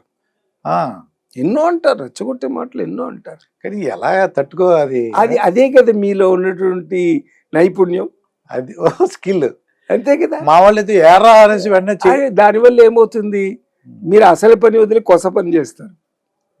అది ఇప్పుడు మనం అసలు పని వేరే, అసలు పని వేరు. మనకు ముఖ్యమంత్రి వస్తున్నారు, ముఖ్యమంత్రి సంరక్షించుకోవడం, ఆయన రక్షణ కల్పించడం మన బాధ్యత. అది వదిలి మనం ఏదో వేరే పని చేస్తే ఏమవుతుంది? కాబట్టి మామూలేనండి ఇవన్నీ. పోలీసు శాఖ అంటేనే ఒక టైట్ రోప్ వాక్, ఒక డబుల్ ఎడ్జ్ స్వర్డ్. మీరు ఎటైనా మీ ఇలా పుచ్చుకుంటే మీకు గంటం దిగిపోతుంది, అలా అంటే ఇతరుల గంటం దిగుతుంది. కాబట్టి దాన్ని జాగ్రత్తగా నైపుణ్యంగా మనం ఉపయోగించుకోవడం నేర్చుకోవాలి. మీరు విన్నారు లేదో, జైలుకి వెళ్తే చీఫ్ మినిస్టర్ అవ్వచ్చు అని కొత్తగా ఒకటి వచ్చింది సార్. ఇది చూడండి, ఇది రకరకాలుగా మాట్లాడుకుంటారండి. అట్లయితే చాలా మంది ఉన్నారు జైలుకి వెళ్ళి వచ్చిన. అది కాదు, ప్రజాదరణ అనేది ముఖ్యం. అది ప్రజాదరణ ఎవరికి ఉంటే వాళ్లకు అధికారము చేతి నిండా ఉండడానికి ఉంటుంది. అంటే ప్రజాస్వామ్యం అదే కదా, ప్రజాదరణే కదా ముఖ్యం. జైలుకి వెళ్ళిన వాళ్ళంతా ముఖ్యమంత్రి అవుతారంటే చాలా మంది జైలుకి వెళ్ళి వచ్చారు, మరి వాళ్ళంతా ముఖ్యమంత్రులు అవుతారా? కాదండి, ప్రజాదరణ. ఇప్పుడు కొంతమంది రాజకీయ నాయకులు ఉన్నారు సార్, వాళ్ళు ఫార్మర్ మినిస్టర్లు అవ్వచ్చు, ఎంపీలు అవ్వచ్చు, లేదంటే వీళ్ళందరూ జైలుకి వచ్చారు అనుకోండి, వాళ్ళకి సదుపాయాలు ఎక్స్ట్రా, నేను మాజీ ఎంపీ అట్లా ఏమి ఉండదు. ఏదైనా న్యాయస్థానం అలాంటి తీర్పిస్తే ఆయనకి ఇది ఇవ్వాలి, అది ఇవ్వాలి, అది ఇవ్వాలి అని చెప్తే ఇస్తారు. లేకపోతే మామూలు ఖైదీ ఎంతో వారు అంతే. ఫార్మర్ మినిస్టర్ అయినా సరే అండి, మాజీ మంత్రి అయినా, ప్రధానమంత్రి అయినా అంతే, దేశాధ్యక్షుడైనా అంతే, మాజీ ముఖ్యమంత్రి అయినా ఎవరైనా అంతే. ఎవరికి ప్రత్యేకమైనటువంటి స్థితిని కల్పించేటువంటి అధికారాలు ఏ కారాగారాల శాఖ అధికారికి కూడా లేదు. ఇప్పుడు మీరు రిటైర్డ్ అయిపోయారు సార్. ఇప్పుడు జనరల్గా ఏంటంటే అటు తెలంగాణను ఇటు ఆంధ్రప్రదేశ్ మీరు ఉన్నప్పుడు అయితే రెండు కలిసి ఉండేవి. అవునండి. ఇప్పుడు అది చూస్తుంటే మీకు ఏమనిపిస్తుంది సార్? ఇక్కడ రేవంత్ రెడ్డి గారు, అక్కడేమో చంద్రబాబు నాయుడు గారు పనితీరు. నేను చెప్పనండి, ప్రస్తుత పరిస్థితుల్లో ఇంకా ఏం చెప్పగలం వాళ్ళని. అంటే మీకు తెలుసు కదా, మీకు అరే నేను ఉన్నప్పుడు ఒకటండి, ఆనాటి పరిస్థితులు వేరు, ఈనాటి పరిస్థితులు వేరు. ఇప్పుడు భావ స్వేచ్ఛ ప్రకటన మరీ ఎక్కువైపోయింది. ఏది కావాలంటే అది మాట్లాడచ్చు. అంటే ఇంకోటి ఏంటండి, ఈ సోషల్ మీడియా అంత వచ్చిన తర్వాత పోలీస్ అధికారాలు ఏంటి మాకు ఇదివరకు తెలిసేది కాదండి. వాళ్ళు సిఏ అంటే ఏంటి, ఎస్ఐ అంటే ఏంటి, ఎస్పీ గారికి ఏంటి, ఏమన్నా మాకు తెలిసేది కాదు. ఇప్పుడు అన్నీ ఎవరెవరి పవర్స్ తెలిసిపోయినాయి. నా బండి పట్టుకోకూడదు, నీది నాకు చూపించు, నా అరెస్ట్ చేస్తే నోటీస్ చూపించు, ఇలా అడుగుతున్నారండి వాళ్ళు. మా చిన్నప్పుడు పోలీసుని భయం. భయం అంటే అది ఏంటంటే చట్టాన్ని మనం గౌరవించాలటువంటి భావంతో ఆ భయం వచ్చింది. ఇప్పుడు నేను చట్టాన్ని అతిక్రమిస్తే మాత్రం నాకేమి, ఎవరో ఒకరు ఉన్నారు, దానికి మించి 4 రూకలు పడేస్తే కుక్కల్లాగా నా పని చేసేవాళ్ళు ఉన్నారు. ఆ ఆలోచన ఎక్కువైపోయింది. ముందు అలా కాదు, ఒకలాంటి గౌరవంతో కూడిన భయం ఉండేది. అందువల్ల ఆనాటి అధికారులకు కొంచెం వెసులుబాటు ఉండేది మంచి చేయాలంటే. అప్పుడు నాకు తెలిసినంత వరకు మీరు పోస్ట్ గురించి కాకుండా డబ్బులు సంపాదిద్దాం ఉండేది సార్. అంటే అక్రమంగా డబ్బులు సంపాదిద్దాం, అక్రమార్జన ఎప్పుడు కూడా తనకు చేటే అనే విషయాన్ని గ్రహించాలి. ఎవరికైనా కూడా సక్రమార్జన చేస్తేనే అవి నిలవు. లక్ష్మి చంచలమైంది కదండి, ఎవరి ఒకరితో ఉండదు లక్ష్మి. ఈనాడు మీతో ఉంటుంది, రేపు నాతో ఉంటుంది, ఎల్లుండి ఇంకొకరితో ఉంటుంది. కాబట్టి లక్ష్మిని నేనేదో కూడగట్టుకుని నేనే అన్ని కాపాడుకుంటానంటే చాలా తప్పు. అంటే ఏముండే సార్ కోరిక మీకు? ఇప్పుడు ఎస్పీ మాకంతా ఈ పేరు ప్రతిష్టలు కలిగి ఉండాలి, పేరు ప్రతిష్ట సమాజానికి ఉపయోగపడాలి, రేపు నా పేరు 10 మంది చెప్పుకోవాలి, అంతే, అదే కోరిక. అందుకే నేను మళ్ళీ మిమ్మల్ని ఎత్తుకుంటూ మిమ్మల్ని పిలిచారు ఇంటర్వ్యూకి. అంటే ఒకటండి, సమాజానికి మనం ఉపయోగపడాలి, ఎక్కడున్నా మనం ఉపయోగపడాలి. ఏ అధికార స్థానంలో ఉన్నది కాదండి. ఇప్పుడు కూడా నేను ఎన్నో కంపెనీలకు చైర్మన్ గా ఉన్నాను, అడ్వైజర్ గా ఉన్నాను. ఒకటి మల్టీనేషనల్ కంపెనీకి నేను అడ్వైజర్, ఒక ఇండియన్ కంపెనీ రైతుల కోసం కృషి చేసేటువంటి కంపెనీకి నేను ఒక అడ్వైజర్. అట్లా ఎన్నిటికో అడ్వైజర్ గా ఉన్నాను. ఇప్పుడు ఇక్కడ జూబ్లీ హిల్స్ ఉప ఎన్నిక జరుగుతుంది సార్. ఇక్కడ చీఫ్ మినిస్టర్ వచ్చేస్తున్నారు సార్. ఎందుకంటే ఇది ఎలానే గెలవాలని చెప్పేసి నాకు తెలిసినంత వరకు చీఫ్ మినిస్టర్ రారు. అంటే ముఖ్యమంత్రులు ఆనవాయితీ, అది రాకూడదని ఏమీ లేదు, ఒక ఆనవాయితీ ఉండేది. ప్రధానమంత్రి గాని ముఖ్యమంత్రి గాని ఇలాంటి ఉప ఎన్నికలు వచ్చినప్పుడు వారు వచ్చి అక్కడ ఎన్నికల ప్రచారం చేయకూడదని ఒక ఆనవాయితీ. ఇప్పుడు మనమే ఒక కొన్ని ఆనవాయితీలు పెట్టుకుంటామండి. ఇప్పుడు మనం భార్య భర్తతో ఎలా ఉండాలి, భర్త భార్యతో ఎలా ఉండాలి అనేది మన కొన్ని పద్ధతులు మన మధ్య రాసుకున్న పద్ధతులు అవి. అది ఎవరో చెప్తే మనం నేర్చుకున్న పద్ధతులు కాదు, ఎక్కడి నుంచో వచ్చి అక్కడ చట్టంలో ఉన్నటువంటిగా అట్లాంటి ఆనవాయితీ ఉండేది. ఇప్పుడు పరిస్థితులు వేరు కదా. ఇప్పుడు ఎవరు కూడా అంత అంటే ఇంగ్లీష్ లో కాన్ఫిడెంట్ అంటే విశ్వాసం, ఆత్మవిశ్వాసంతో ఉండే పరిస్థితి లేదు. ఇప్పుడు కిషన్ రెడ్డి గారు నిన్న టీవీలో చెప్తున్నారు, మీరు విన్నారు లేదో, కాంగ్రెస్ ప్రభుత్వం 10,000 20,000 ఇచ్చేస్తుంది ఓటుకి అని చెప్పేసి నేను స్టన్. ఇప్పుడు 1,000-2,000 అనేది ఇదివరకు విన్నానండి. 10,000 20,000 ఇవ్వడానికి కూడా రెడీ అయిపోయారు రేవంత్ రెడ్డి గారు అనేసి ఆయన అంటుంటే, అంటే ఆ ప్రజలకు తెలిసే ఒక సిగ్నల్ వెళ్ళిపోయిందండి ఓటుకి. అంటే ఇప్పుడు ఈ డబ్బులు పంచడం పోటీ పడే ఈ సమాజం ఇంత నాశనం అయిపోయింది. భ్రష్టు పట్టడానికి కారణం ఏంటంటే అందరూ కలిసి సమాజాన్ని భ్రష్టు పట్టిస్తున్నారు. అందరూ కలిసి ఏమంటే అధికారం లేకపోతే ఏమవుతుందండి? ఏమో ఒక్కసారి ఎన్నికల్లో మేము డబ్బు పంచమని నిర్ణయం చేయమనండి, అది చాలా అద్భుతంగా ఉంటదండి. ఆ. నాకు అదే కోరిక అండి. అప్పుడు సమాజం ఎంత మార్పు వస్తుందో చూడండి. ₹1 ఇవ్వం. ఆ, మీకు ఇష్టం ఉంటే వచ్చి ఓటు వేయండి అని చెప్పమనండి. ఉమ్. ఈ పరిస్థితి వస్తుందా? ఈయన 5 అని, ఆయన 10 అని, ఆయన 15 అని, ఈయన 20 అని ఉమ్. లేని ఆలోచనలు రేకెత్తిస్తున్నారండి. అవునండి. నాకు తెలిసి ఒకప్పుడు ఉమ్. రాజకీయ నాయకుడు, ఒక మంచి ఉన్నతమైన రాజకీయ నాయకుడు ఎన్నిక అయిన తర్వాత గ్రామాల్లో వచ్చాడు కానీ ఎన్ని కొరకు వచ్చి ఎప్పుడు కూడా ఆయన దేవర్లాడలేదు, వెంపర్లాడలేదు, అడుక్కోలేదు. ఓటేయండి అని అడుక్కోలేదు. ఎందుకు? ఆ రాజకీయ నాయకుడు ఉన్నటువంటి వంగి మాగదులు కావచ్చు, ఆయన యొక్క అనుసరించే వాళ్ళు కావచ్చు, వాళ్ళందరూ కూడా ఒక పద్ధతి ప్రకారం చేసేవాళ్ళు ఎన్నికలప్పుడు.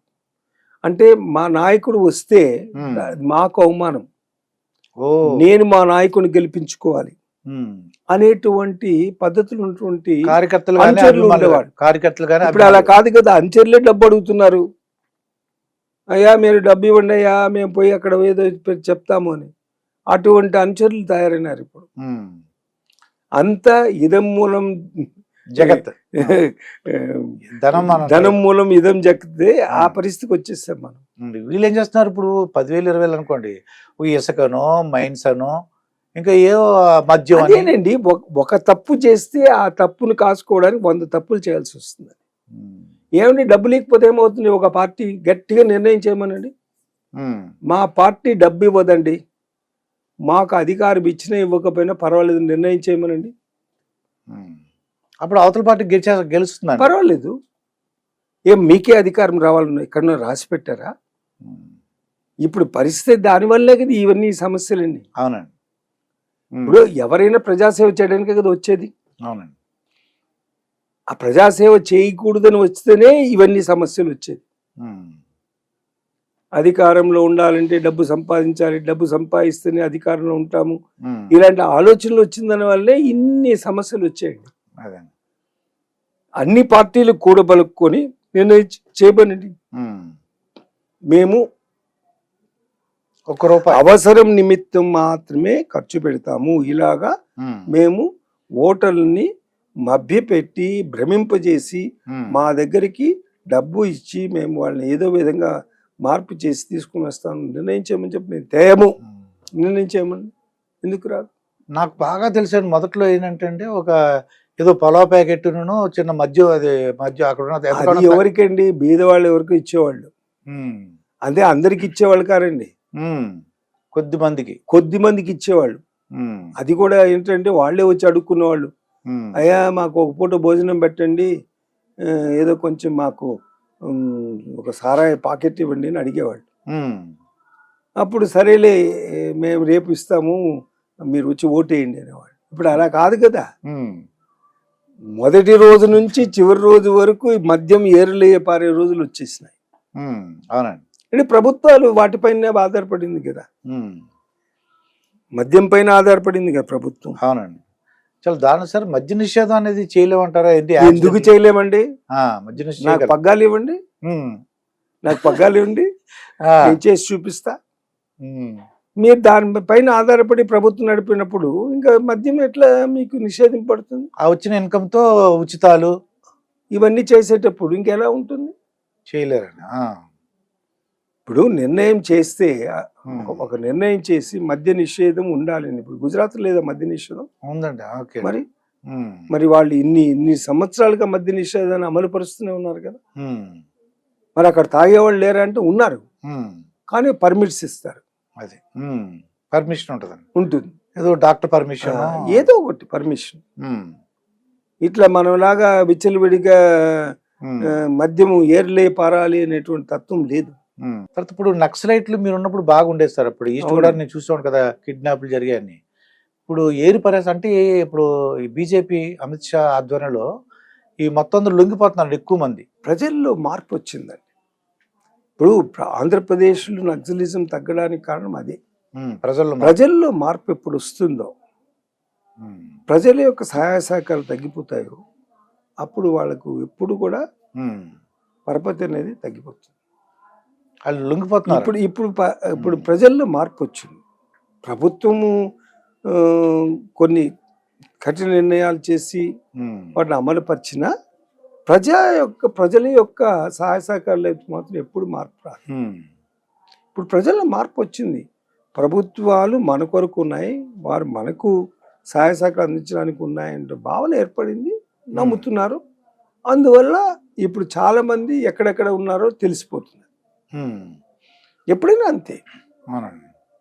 అప్పుడు తుపాకీతో పోస్తేనే మనకి అంటే అంటే అది ఎప్పుడు నక్సలైట్లు. ఉంటుందండి. ఉమ్. ప్రతి సమాజంలో కూడా కొద్దిమంది ఉమ్. ప్రజా వ్యతిరేకమైనటువంటి పనులు చేస్తూనే ఉంటారు. కానీ అది ఎంత ఉన్నది అనేది శాతం ఉందనేది ముఖ్యం. ఉమ్. ఏ సమాజంలో కూడా ఉమ్. ఇటువంటి మనుషులు ఉండరు అనేది కూడా అబద్ధం. ఉమ్. మీరు కొన్ని వేల సంవత్సరాలు ఉన్నటువంటి సమాజాన్ని మీరు చదవగలిగితే ఉమ్. మీరు చెప్పగలిగిన విషయం ఎప్పటికీ ఉండదు. అంటే దీన్ని ప్రెషర్ గ్రూప్ అంటారు. ఉమ్. Pressure group. Okay, pressure group. Pressure group. ఉమ్. ఈ ప్రెషర్ గ్రూపు ఎలాంటిదో ఒక మంచి ఆలోచనతో ప్రెషర్ గ్రూప్ పనిచేస్తే ఉమ్. సమాజంలో అది ఉపయోగపడుతుంది సమాజానికి. ఉమ్. ఆ ప్రెషర్ గ్రూప్ చెడు ఆలోచనతో ఉంటే మాత్రం సమాజం నష్టపోతుంది. ఉమ్. కొంతమంది అంటే ఎక్స్పర్ట్స్ అంటుంటారండి, అంటే మేధావులు అంటుంటారు, ఏ స్టేట్లోనూ 10 మంది స్ట్రిక్ట్ ఐపీఎస్ ఆఫీసర్లు 10 మంది ఉంటే చాలండి, స్టేట్ అద్భుతంగా ఉంటుంది. 10 మంది చాలు, ఉమ్. చాలు. వాళ్ళని చూసి మిగతా వాళ్ళందరూ ఇన్స్పైర్ అవుతారు. అవును, ఎప్పుడైనా అంతే. ఇప్పుడు ఉమ్. ఒక వివేకానందుడు ఉన్నాడు, 100 మంది వివేకానందుడు లేరు. లేరు. ఒకే వివేకానంద. ఒకే గాంధీ ఉన్నాడు, 100 మంది గాంధీలు లేరు. ఒకే నెహ్రూ ఉన్నాడు, 100 మంది నెహ్రూలు లేరు. ఉమ్. కానీ వాళ్ళ నుంచి స్ఫూర్తి పొందిన వాళ్ళు కొన్ని వేల లక్షల మంది. అది 10 మంది ఉంటే మాత్రం ఐఏఎస్ ఆఫీసర్లు కానీ వీళ్ళు కానీ ఎప్పుడైనా అంతేనండి. 10 మంది మంచి రాజకీయ నాయకులు 10 మంది ఉంటే చాలండి, సమాజం మార్పు వస్తుంది. ఇక పవన్ కళ్యాణ్ గారు అక్కడ డిప్యూటీ చీఫ్ మినిస్టర్ అయ్యారు సార్. మీకు చిరంజీవి గారితో, ఎందుకంటే మీరు సినిమాలు బాగా చూస్తారు, అంటే నేను చూసేవాడు కదా. చిరంజీవి గారు బ్రదర్గా ఆయన అది ఒక పార్టీ పెట్టారు, పక్కనకి వెళ్ళారు అనుకోండి. ఇప్పుడు పవన్ కళ్యాణ్ గారు డిప్యూటీ సీఎం అయ్యారండి. మీకు ఏమన్నా అసలు ఏమన్నా చెప్పగలరా ఆయన గురించి? నేను ఒకటి చెప్తాను. రాజకీయాల్లో అడుగు పెట్టిన తర్వాత అడుసు తొక్కునేలా, కాళ్ళు కడగనేలా, ఇంకంతే. ఎవరైనా మార్పు చెందాల్సిందే. ఆ మార్పు చెందలేకపోతే మనలేడు. మనాలి అంటే రాజకీయ అవతారం ఎత్తాల్సిందే. కాబట్టి మనం తప్పు ఒప్పు అనేది, అంటే ప్రజలు ఏం చేస్తున్నారు, పవన్ కళ్యాణ్ నుంచి ఎక్కువ ఎక్స్పెక్ట్ చేస్తారన్నాడు. చూడండి, ఏదో అంటే సినిమాలో హీరో కదా, ఒక రోజుల్లో అన్ని చేసేవారు. ఆయన కొట్టేసి ఈయన కొట్టి టపా కొట్టేసి అది హీరోయిన్ని మొత్తం ప్రజలందరూ కాపాడేటూ ఉంటుంది సినిమాల్లో. ఇక్కడ అలాగే ఎక్స్పెక్ట్ చేస్తున్నారో నాకు అనిపిస్తుంది పవన్ కళ్యాణ్ గారి విషయంలో. ఒకటండి, సినిమా వేరు, నిజ జీవితం. నిజ జీవితం అది ప్రజలు అర్థం చేసుకోవాలి. సినిమా ఎవరైనా అర్థం చేసుకోవాలండి. ఇప్పుడు సినిమాలో మనం చూసినవన్నీ మన జీవితంలో జరగగలదా? పాటలు పాడలేం, డాన్సులు చేయలేం, మరి అవన్నీ జరగగలవా? మరి అది నేర్చుకోవాలి ప్రజలు. అదే ఊహాలోకంలో ఉంటే మనం ఏం చేయలేం. ఇప్పుడు ఆయన కూడా మళ్ళీ ఆ రాజకీయ పరిధిలో పనిచేయాల్సిన వాడే కదా. బయటకు వచ్చి ఎలా పనిచేయగలడు? అదే అధికారులు, అదే చట్టాలు, అదే చట్టం. చట్టం వేరు, చట్టం వేరు. అవునండి. మరి వీటి మధ్యలో కదా, ఆ పరిధిలోనే ఆయన పనిచేయాలి కదా. ఎవరైనా అంతే. కాకపోతే ఎక్కడంటే మంచి అధికారులు కానీ ఉంటే సమాజంలో మార్పు తేవడానికి గట్టిగా ప్రయత్నం చేయొచ్చు. దాని ఫలితం ఎప్పుడో ఒకప్పుడు మనం అందరం అనుభవిస్తాం. ఇప్పుడు ఒక్క మంచి అధికారి ఒక శాఖకు అధినేత అయితే ఆ మొత్తం శాఖే ప్రక్షాళన అయిపోతుంది. ఇప్పుడు రాజకీయ నాయకులకు వచ్చినటువంటి దురదృష్టం అదే. ఇప్పుడున్న రాజకీయ నాయకులకి సమాజం కొరకు గట్టిగా పట్టుదలగా పట్టుతో పనిచేసే అధికారులకి అవసరం ఎంత ఉండినా అవసరానికి తగినట్టుగా మనుషులు దొరకవు. ఉంది, వాళ్ళు అనుకుంటారు మంచి అధికారులు కావాలని, కానీ ఎక్కడ ఉండాలి కదా, ఆ శాతం తగ్గింది. నాకెందుకు, ఏదో ఆయన చెప్పింది చేస్తే నా పని కూడా సులువుగా అయిపోతుంది, ఇది సులభం, ఆయన చేత అంటే ఆయన చెప్పింది చేసేస్తే అయిపోతుంది. మరి ఆయనకు అనుగుణంగా మనము పనిచేస్తా ఉంటే మనం చాలా గొప్ప వాళ్ళని కీర్తింపడతాము అనేటువంటి అధికారులు అయిపోయారు. దాంతో సమాజం నష్టపోతాం. దిశానిర్దేశం చేయగలిగిన అధికారులు తగ్గిపోతున్నారు. వాళ్ళు ఎప్పుడు తగ్గారో మీకు సమాజంలో ఇలాంటి మార్పులు చేర్పడానికి చాలా అవకాశం ఉంటుంది. రాజకీయ నాయకుడి యొక్క తెలివి ఎక్కడుందంటే మంచి అధికారిని గుర్తించి ఆ మంచి అధికారికి పగ్గాలు ఇవ్వడం.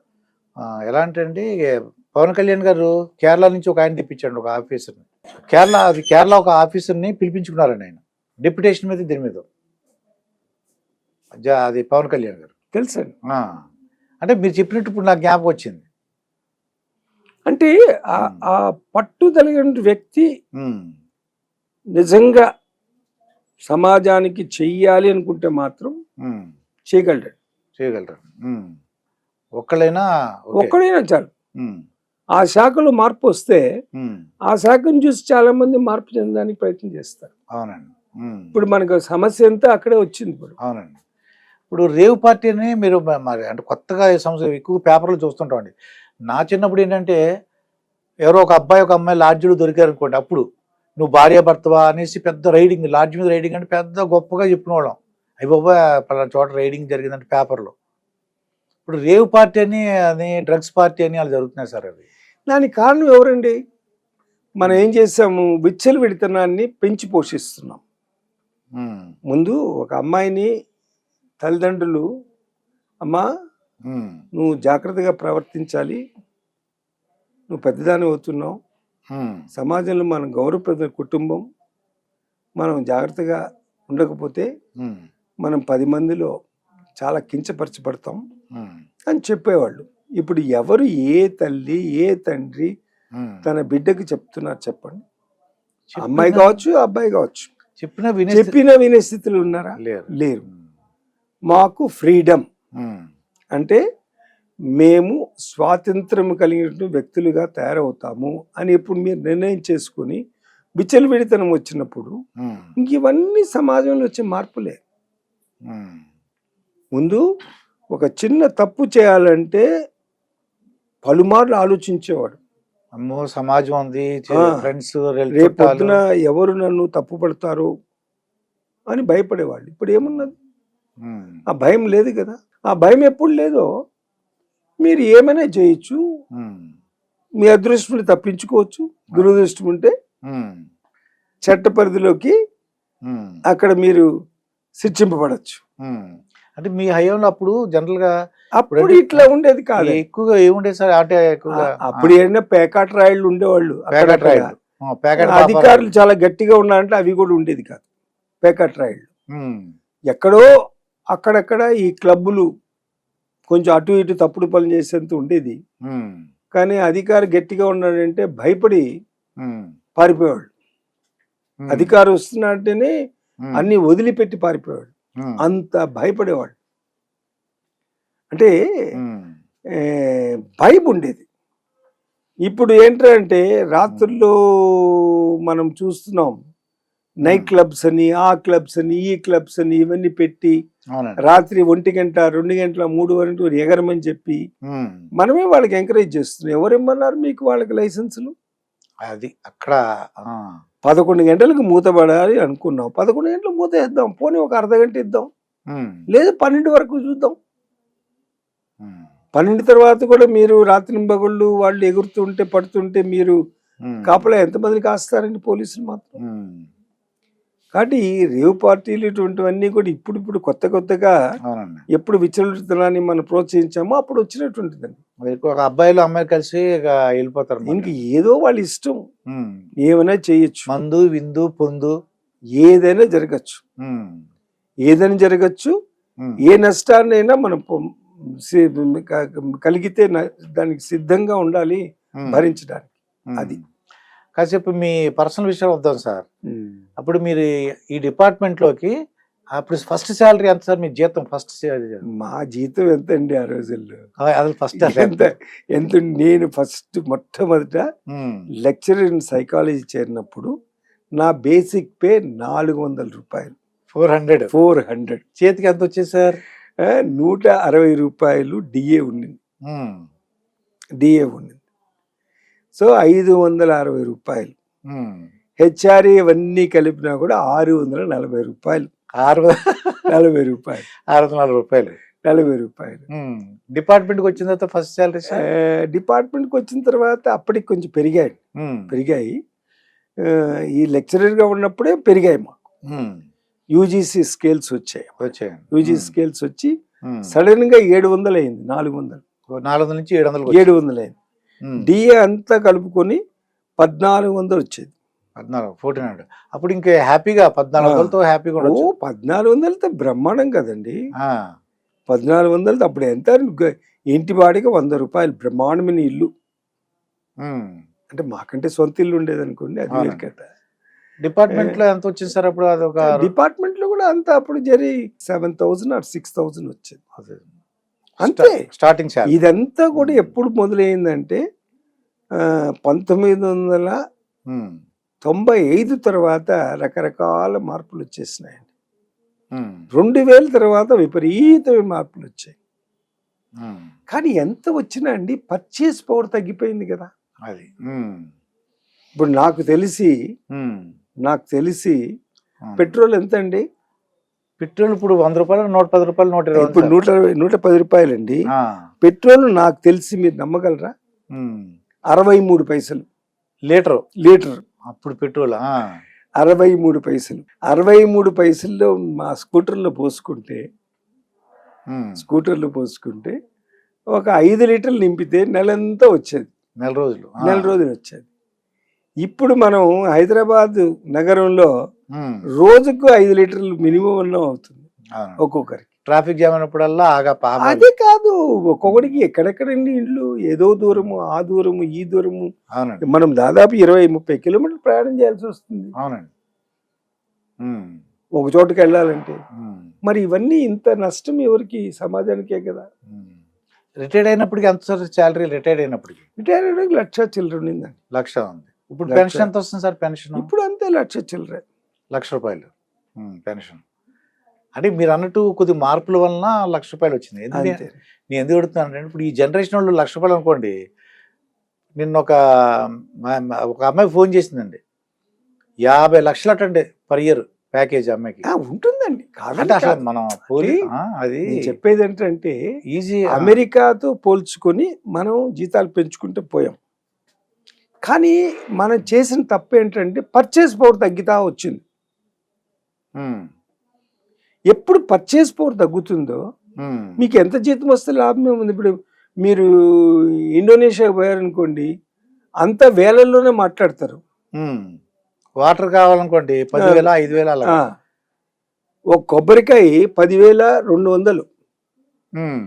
ఒక కొబ్బరికాయ ఓకే 10,200. దాని బదులు మనం అనుకున్నట్లుగా రూపాయి కొబ్బరికాయ అనుకోండి, దాని purchase power, dollar purchase power ఉంది కాబట్టి మనం డాలర్ అంతగా ప్రేమిస్తున్నాం. ఇప్పుడు మనకి ఎప్పుడు డాలర్ కల్చర్ వచ్చిందో అప్పుడు దేశానికి నష్టం వచ్చింది. నాకు తెలిసినప్పుడు మద్రాసులో, అంటే ఇప్పుడు చెన్నై, మద్రాసులో 85 పైసలకు ఒక మీల్స్ ఉండింది. 85 పైసలకి 85 ఫుల్ మీల్స్ కాదు, మీల్స్ పెద్ద పెద్ద ప్లేట్ మీల్స్. ప్లేట్ మీల్ కానీ పెద్దది కప్పు. ఒక మనిషి తినలేడు, అంటే మామూలు మనిషి. అదే ఏదో వ్యవసాయం చేసేవాడు, కర్షకుడు గిర్షకుడు అయితే తినేస్తాడు, మనం తినలేం. అంత రైసు, ఒక 5 కూరలు, పెరుగుతో పాటు మళ్ళీ మజ్జిగ, ఒక చిన్న స్వీట్ ముక్క, 85 పైసలు. మరి ఎంత పర్చేసింగ్ పవర్? ఎంత అప్పుడు ఎంత పర్చేస్ పవర్ అది? 85 పైసలు. బెంగళూరులో ఉమ్. 95 పైసలు. బెంగళూరు అప్పుడు కూడా కాస్ట్లీ, రేట్ ఎక్కువ. రేట్ ఎక్కువ. ఉమ్. కానీ మద్రాసులో రేట్ తక్కువ. ఉమ్.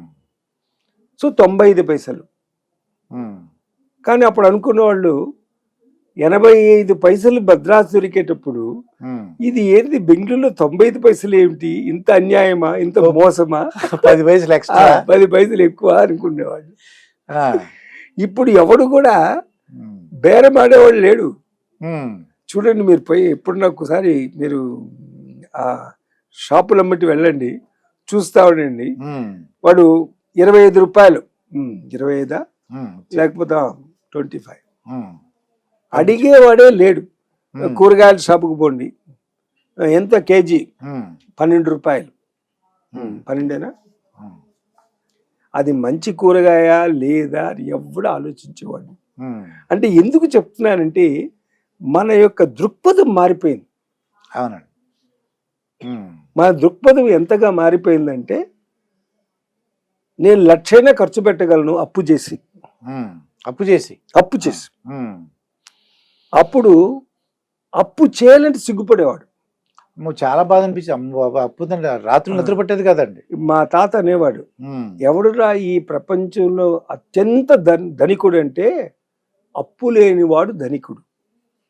ఉమ్. ఎవడికి అప్పు ఉండదో వాడే ధనవంతుడు.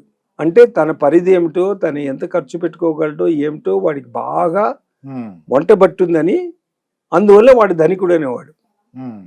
కానీ ఇప్పుడు ఎంత అప్పు చేస్తే అంత పెద్ద ధనికుడు అనుకుంటున్నారు. అవునండి. ఏమండి, మన దేశానికి BMW అవసరమా? ఉమ్. మనకు అవసరమా అని. లేదు కదండి. మన రోడ్స్. పేదరికం ఎంత ఉందని మనమే ఘోషిస్తూ ఉంటాం వైపు, ఉమ్. ఇంకో వైపు లేనివన్నీ తెచ్చి ఇక్కడ అంటగడుతుంటే ఉమ్. మనుషుల్లో దృక్పథం మారదా? అవునండి. ఉమ్. తప్పుడు పనులు అందుకే ఇప్పుడు ఇన్ని చేస్తున్నారు. ఉమ్. ముందు ఒక ఇల్లు ఉంటే వాడు చాలా గొప్పవాడు అనుకునేవాడు. ఉమ్. ఇప్పుడు ఆయనకి 10 ఏళ్ళు కావాలా, 20 ఏళ్ళు కావాలా? ఏ ఊరు వెళ్తే ఆ ఊళ్ళో ఇండ్లు ఉండాలి. హైదరాబాద్ ఒకటి, బెంగళూరు ఒకటి, ఢిల్లీ ఒకటి. దానివల్ల పోనీ ఆయన ఏమైనా అనుభవిస్తా అంటే ఎవడో లేదు, నీ పేరు చెప్పి ఎవడో అనిపిస్తూ ఉంటాడు అక్కడ. అవునండి. అవసరమా అది? Farm house. అవసరమా అని.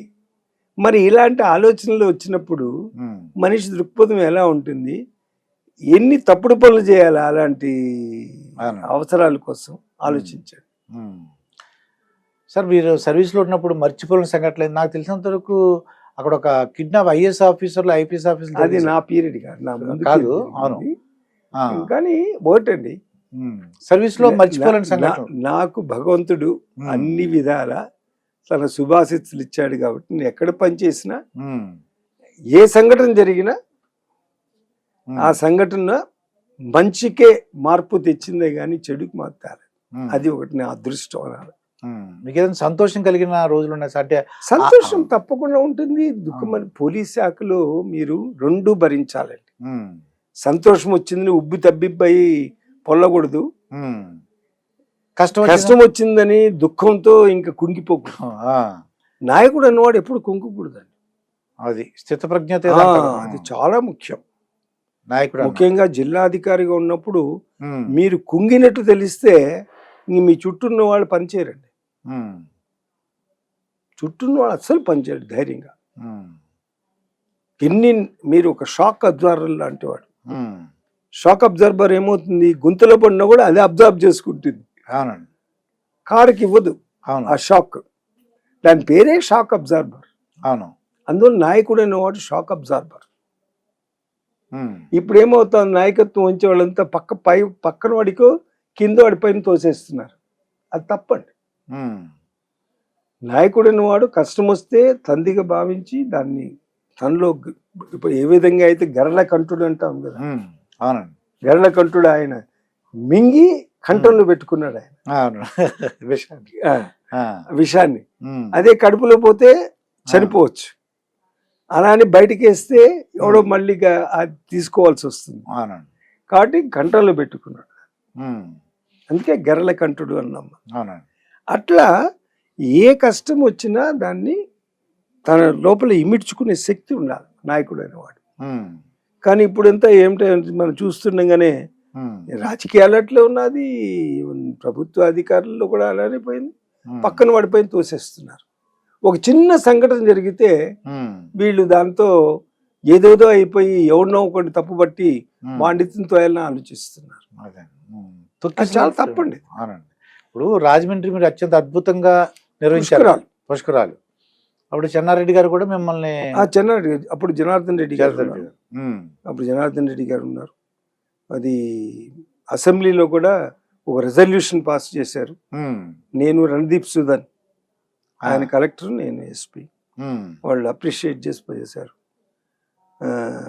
నంది అవార్డ్స్ వైజాగ్లో అయినప్పుడు చెన్నారెడ్డి గారు దానికి వచ్చారు ముఖ్య అతిథిగా. ఆయన అప్రిసియేషన్ లెటర్, జనరల్గా ఆయన ఎవరికి పంపడం, అప్రిసియేషన్ లెటర్ పంపించాడు ఆయన. చాలా చక్కటి బందోబస్తు ఏర్పాట్లు అని పంపించాడు. ఆనాడు దయాచారి కలెక్టర్గా ఉండేవారు. అంటే ఎందుకు చెప్తున్నారంటే అప్పుడు రెండు కళ్ళులాగా పనిచేసేవి కలెక్టర్ కానీ ఎస్పీ కానీ. అంత దగ్గర అనుబంధంతో పనిచేసేవాడు. అందుకే ఏం చేసినా అందులో ఏదో ఒకటి మంచే వచ్చేది. మంచి ఉన్నాయి, చెడు ఉన్నాయండి. కానీ ఒకటి మాత్రం నిజం, నేను నిజంగా అదృష్టవంతుని ఆ విధంగా చెప్తే. నా మొత్తం అంటే దాదాపు 40 ఏళ్ళు పనిచేశాను నేను, పోలీస్ శాఖలు, ఇతర శాఖలు. నేను ఇదివరకు రెవెన్యూ అధికారిగా ఉన్నాను, ఆర్డీఓ అంటారు కదా, డిప్యూటీ కలెక్టర్గా ఉన్నాను. దాని ముందు యూనివర్సిటీ లెక్చరర్గా ఉన్నాను. భగవంతుడు ఆయన శుభాశిస్తులు మెండుగా ఇచ్చాడు కాబట్టి ఎక్కడ ఏమి చేసినా భగవంతుడు అది మంచి చేశాడు.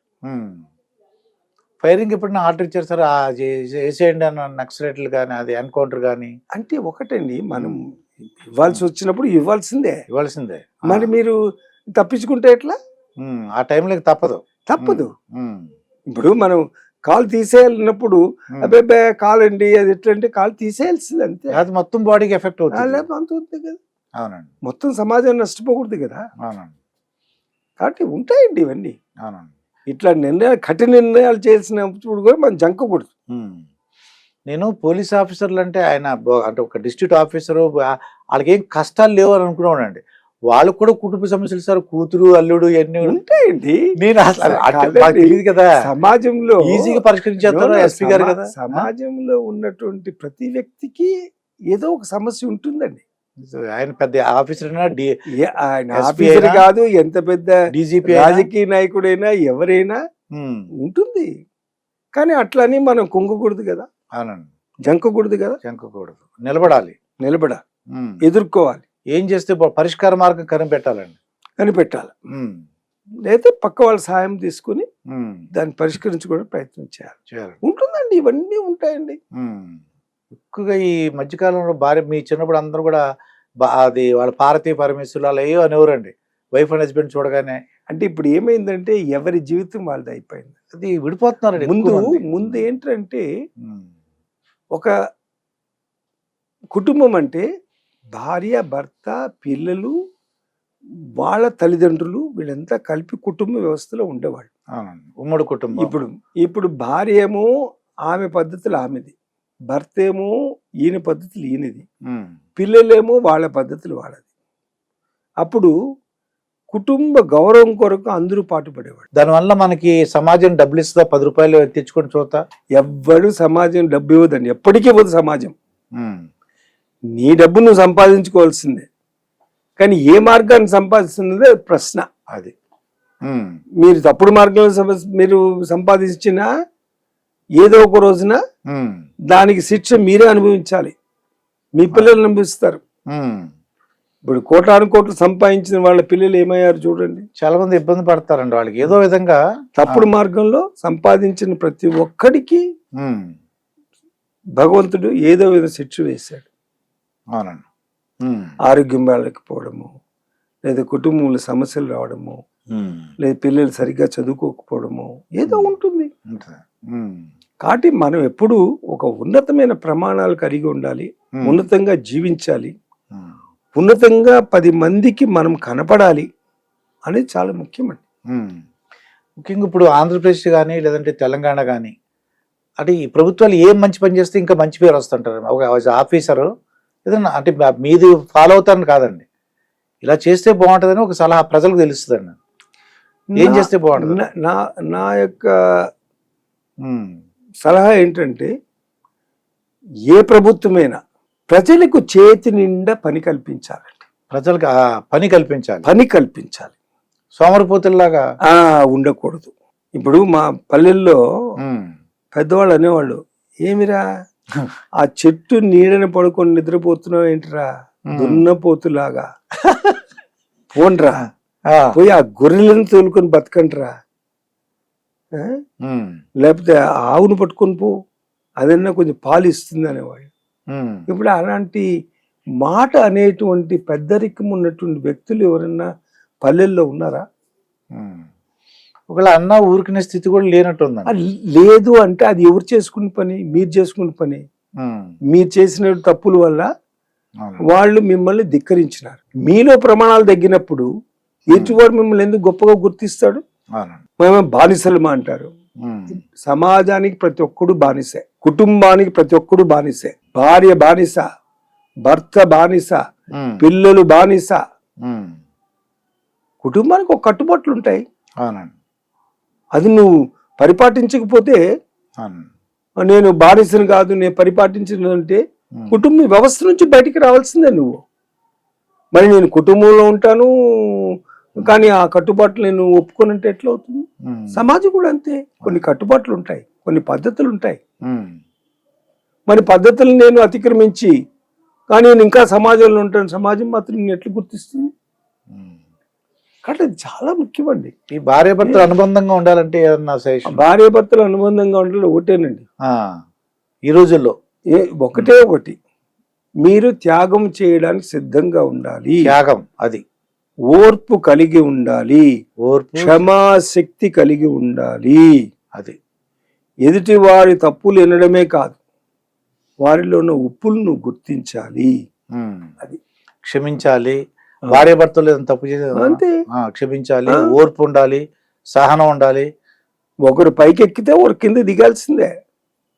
ఇద్దరు పైన కూర్చోకూడదు, ఇద్దరు కింద ఉండకూడదు. అట్లా ఉంటేనే కుటుంబం నడుస్తుంది, భార్యాభర్తల మధ్య బంధం ఉంటుంది. అంతేగాని నువ్వు గొప్ప నేను గొప్ప అంటే ఎవరు గొప్ప కాదండి. ఇద్దరికి సమానమైనటువంటి బాధ్యతలు ఉన్నాయి, ఆ బాధ్యతను మనం చక్కగా నిర్వర్తించాలి. చాలా మంచి విషయాలు సార్. నిజంగా ప్రభుత్వాలకు కానీ ప్రజలకు కానీ మీ ఎన్ని పాత విషయాలు, మా కాకినాడ విషయాలు, మీ ఎస్పీగా ఉండి ఆ సినిమాకి రావడం ఇవన్నీ చూస్తుంటే మేసారు ఇప్పటికీ నేను మారతారో అనుకున్నా, ఏం మారలేదు. సినిమా ఏదైనా షూటింగ్లో కూడా మీరు కనబడుతున్నారు సార్. కాదు మరి అంత అభిమానం మీకు అంటే. ఒకటండి, నేను చాలా అదృష్టవంతుని చెప్పాను. అదే అర్థమైంది. అదృష్టవంతుడు, అందరి యొక్క మనసును మీరు గెలుచుకున్నారు. భగవంతుడు ఇచ్చిన వరం అదే. ఇలాంటి మంచి విషయాలు ఏమైనా ఉంటే మళ్ళీ ఒక ఇంటర్వ్యూ చేద్దాం సార్. చాలా బాగా మాట్లాడారు. స్టార్టింగ్ ఎలా ఉన్నారో ఏమైనా అలసిపోతారని చూస్తూ ఉన్నారు. ఎందుకు అలవాలండి? అసలు లేదు, మొదట ఎలా ఉందో సేమ్ అదే టోన్ ఇప్పుడు ఉపయోగించారండి. ఆ లాఫింగ్ ఫేస్ అన్ని కూడా చక్కగా అనమాట. అది మా గోపీనాథ్ రెడ్డి గారు అనేసి ఎస్పీ గొప్పగా చెప్పుకున్నాం మేము వే అని చెప్పేసి. వేరు ఈ రోజులు వేరు కదా. అవునండి, చాలా మంచి విషయాలు బాగా చెప్పారు సార్. ఇంకొక టాపిక్ తో ముందుంటాను. అట్లేనండి. ఇదండి గోపీనాథ్ రెడ్డి గారితో జరిగిన ఇంటర్వ్యూ. మరొక ఇంటర్వ్యూతో మీ ముందుంటాను. మీ మాస్టర్ దుర్గా ప్రసాద్. నమస్కారం.